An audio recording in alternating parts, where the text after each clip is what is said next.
Paano nga ba mag-delete ng multiple message sa ating Gmail application or email? So okay guys, ang gawin nyo lang, punta lang kayo sa inyong Gmail application at dito sa inyong Gmail homepage. So makikita nyo dito yung ating mga message or email.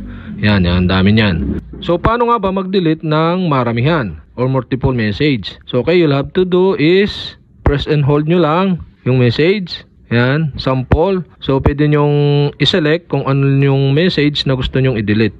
So dahil gusto natin is lahat, so tap nyo yung select all sa may kaliwang taas na bahagi, yung box. Yan, naka-check siya. So isang check nyan or isang select nyan is 50. Yung makikita naman ninyo doon sa ibabaw, yung 50. So ibig sabihin nakaselect yung 50 message mula dito sa una hanggang doon sa baba. So pag gusto nyong dagdagan, so ito, scroll down nyo lang hanggang doon sa ilalim ng 50. So hanggang dito yung 50. So ito yung 51, 52, 53. So paano nga ba i-select uli another 50 is tap nyo uli yung box doon sa may taas para yan, magiging ng 100. Yun, 100 pieces na message na ang madidelete sa inyong Gmail account. So kapag gusto nyo pandagdagan, yan, scroll down nyo uli at tap nyo uli yung square doon sa may kaliwang taas na bahagi. Select, yan. So nadagdag na, 150 na. So ganun lang. Pwede nyong gawin pa ulit-ulit hanggang sa madelete yung lahat ng message. So yan, 200 na. So sample natin 200. So kapag naka-select na kayo ng mga email or message na gusto nyo delete sa inyong Gmail app, okay, tap nyo na yung pinakang delete icon dito sa may taas. So tap nyo lang. Yan.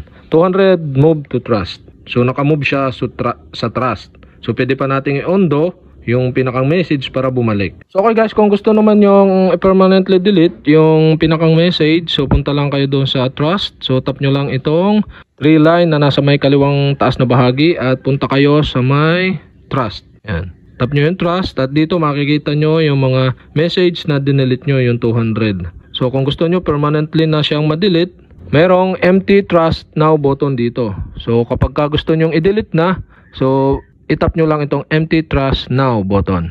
So item that have been in trust more than 30 days will be automatically delete. So kapag nandito na sa trust, so up 30 days siyang mamamalhagi dito sa trust. At kapag lumipas na yung 30 days, halimbawa ika 31 days na, so automatically na madidelete permanently yung message. So kapag may gusto kayong i-recover, so kailangan wala pang 30 days na nadidelete nyo. So pwede pa yung ma-recover. Pero pag lumampas na, so hindi na siya ma-recover.